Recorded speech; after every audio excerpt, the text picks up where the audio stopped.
Good morning, Kody. How are you? I'm wonderful. How are you today? I am having a fantastic day for a Monday morning. We finally have a little bit less rain in Chicago. We've been kind of swimming around a little bit. Oh wow, man! It we really got a lot of rain in East Tennessee yesterday too, but it's beautiful today. So hopefully we're on the upswing. But we needed the rain, so that's good.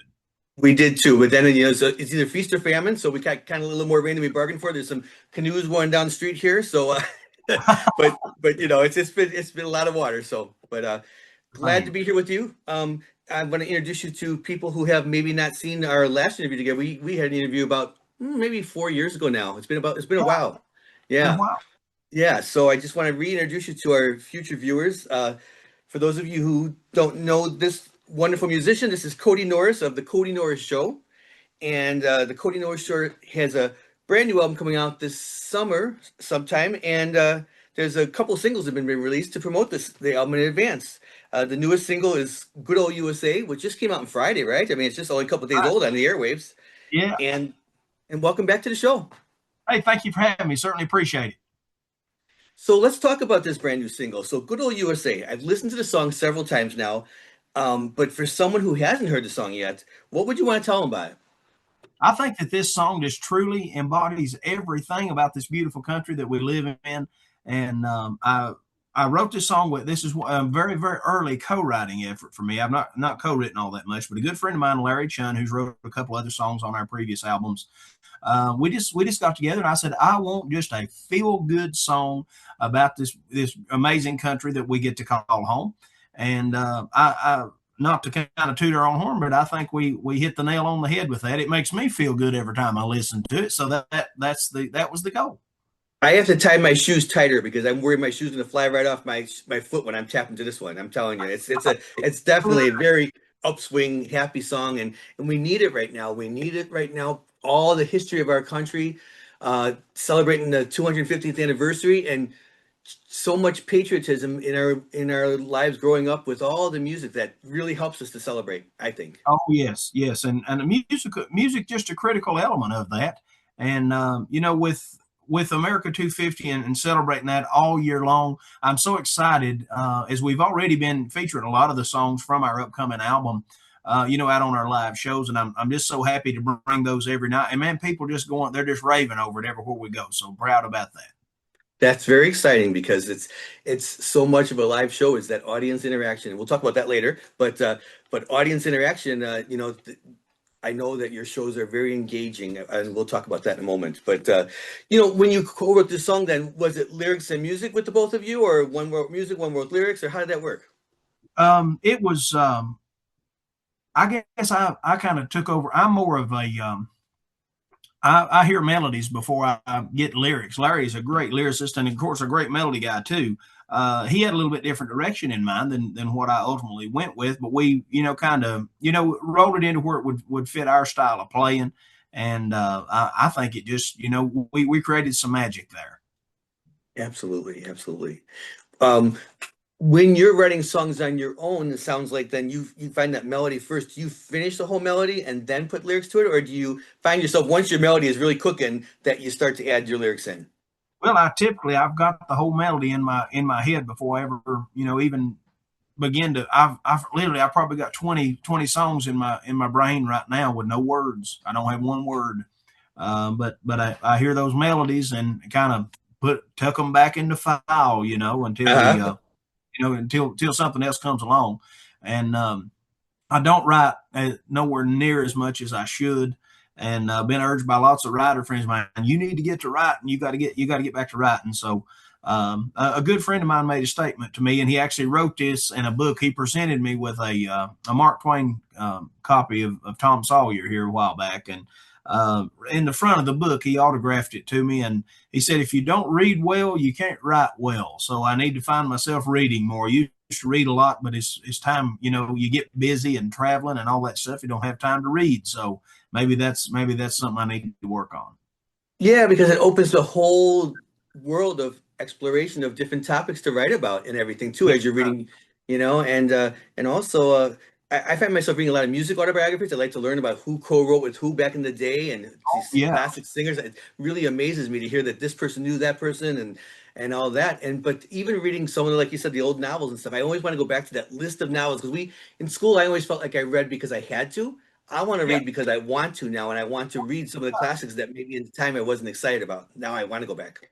I get that. I totally get that. Something else that I've been doing here lately, I find myself listening to a lot of vintage radio.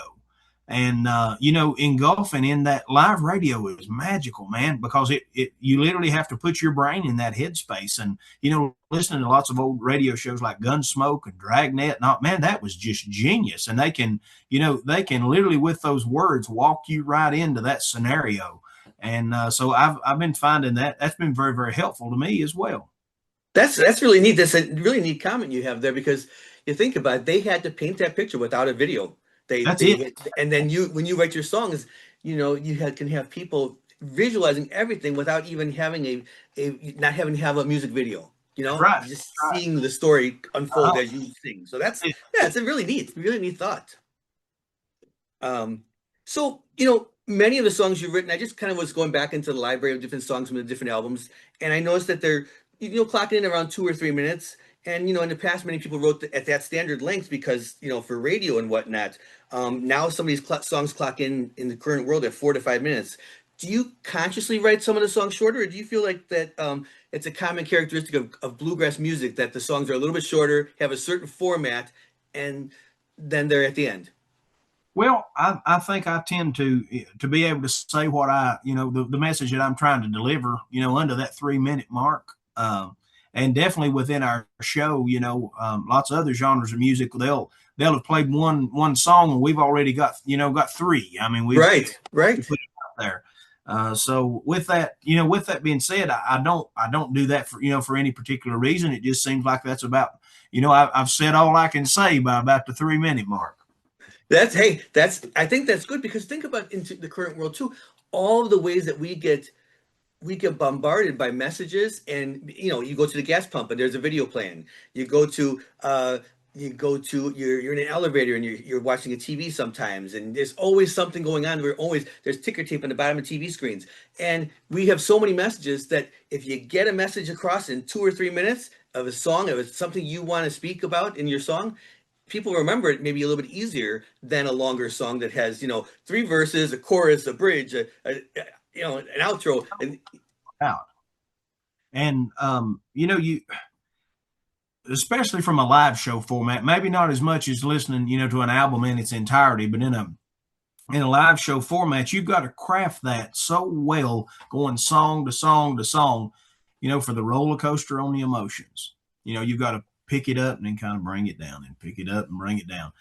And I think if you get hung up too long, maybe on one piece of material for our styling, I don't know that would work. I can see what you're saying, and I also when you going back to what you said about by the time a band has one song done on a big stage somewhere, they've done one song, you've done three, and as your catalog continues to grow, people will feel like they're on the greatest hits. They're hearing all the big songs that they want to hear, the songs that they can't wait to hear you play or sing, and Sure, they're all going to be there, sure. or And more that of that's them. our ultimate goal. That's our ultimate goal. I love it. I love it. So Good Old USA is truly a feel good song about, love for our country. And if I understand correctly, the new Kody Norris show album that hits this summer, it's all about celebrating the milestone. Yes, Most it of the songs is. across, right? Uh-huh. And the title of the album is Spirit of America. And I think that we really just embodied everything about the spirit of America with this album. And we just had this is our first concept album. We've never recorded a concept album right down the line where all the songs, were kind of in line with one another. All of the history and all of the many things that we read about in the history books over those 250 years that, as people living in 2026, all the many things that happen in our country. Sure, sure. And we're glad to have played just a little part of that, this year in helping the country celebrate as we take our Spirit of America tour coast to coast this year. 60 shows in 20 states is what I understand. Yes, yes. So we're And very, very excited about that. I'm excited about the fact that you're coming to the Midwest because I live in Chicago, and I noticed Yes. that you have some shows in the Midwest, including one at Ravinia here in Beautiful Ravinia Theater has been there since like 19 something, 1909 or 1904. I was just reading, and it's a Yes. beautiful, beautiful theater. The trains used to come through, and they used to have to stop the trains. And when there was a concert going on, they were doing classical concerts back in the day, and they would Yeah, stop the train and that let it do its whistle and wait till the song was over before it rolled through. that's It, great. I like that. and for Really neat. Chicago, that's really something for Chicago.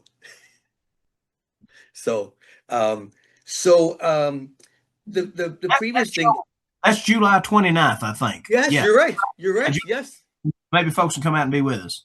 I'm hoping that some of our viewers, and I'm hoping I can get there too, because it's not always that I have the privilege of meeting and seeing some of the artists that I talk to perform. So I'm really looking forward to the fact you're coming through our town. Great, great. The previous single that you released, Declaration of Independence, was the first instrumental single, correct? That you've kind of released as an instrumental It single. was. And instrumentals have been something we've just not tapped into. We love to we love to pick, we love to do that. But Mary Rachel, my wife, that's actually one of her original pieces. And we played that on a festival a couple of years ago, a big bluegrass festival in Pennsylvania, July 4th weekend. We didn't even have a title. We just we were going. I like to try it out before I Right. record. So anyway, we play it. The crowd went wild. They loved it. It's upbeat. It's happy. It's toe tapping. Everybody really enjoyed that. And so when we finished, we come off stage. Somebody said, "Man, I want that. What's the name of that?" We didn't have a title. And Mary Rachel just happened to mention Declaration of Independence, and there was our title. That's how that. And if you really stop and listen to that, and this was an afterthought, of course, but I can feel the excitement of the signing of the Declaration of Independence in that melody. That might be a weird thing, but it's upbeat, it's happy, and I'm sure that everybody at that point and declaring our independence, that was an upbeat time to start a new life and a new way of living. So people were probably excited about that. So I think you can sort of feel that in the music.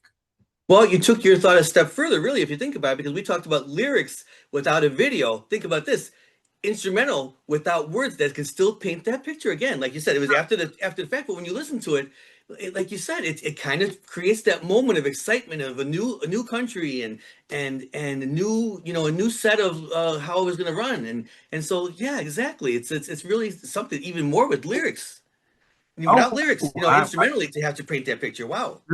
sure. So hopefully, I don't know that we can ever capture that again with another one, but we'll try. But for now, we'll take.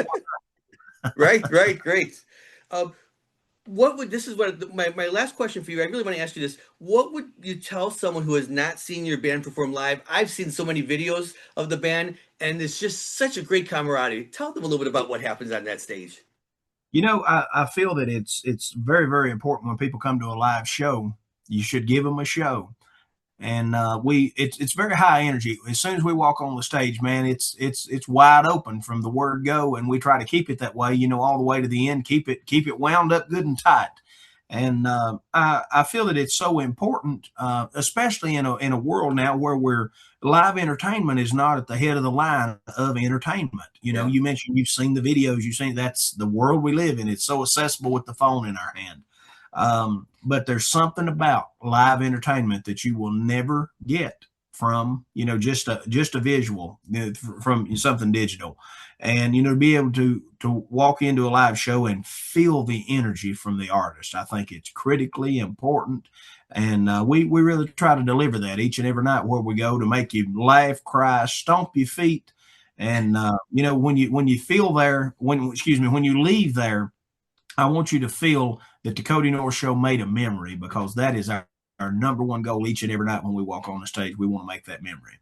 Well, I know you're making lots of memories because the music is just and watching the stage camaraderie and some of the videos I've seen, live videos, just amazing, and I love it. I'm looking forward to hopefully being able to see your show in person, live off of video in person, and it carries across so amazing. So congratulations on that. That's just Thank amazing. you. We appreciate that very, very much.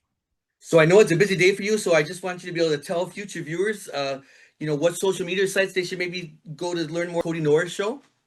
Yes, we're all over. We're all over. We're all across, Facebook, Instagram, X, all that stuff. We're on all those platforms, so be sure to check that out. Download the new single, Good Old USA, and all the other ones if you don't have them, of course. And check out our website, thecodynorrisshow.com. There's a lot of really, really good info on there on what all we got going on, and you can learn about our whole mission and what we do on thecodynorrisshow.com. And brand new website. We're very proud of that. It looks very, very good. And so do check that out. Check out our tour dates. Pick you up some merch while you're over there, and come out and see us somewhere across the country on the Spirit of America tour. Well, I'm very excited for this year for you and this new album and all that's going on in the world of your band and your writing. So congratulations on that, and wish you all the best as this year continues on as we celebrate 250 years of America. Thank you very much, and I appreciate you having me on your show. Let's do this again sometime. Thank you so much. Let's do it again. You got it. Thank you.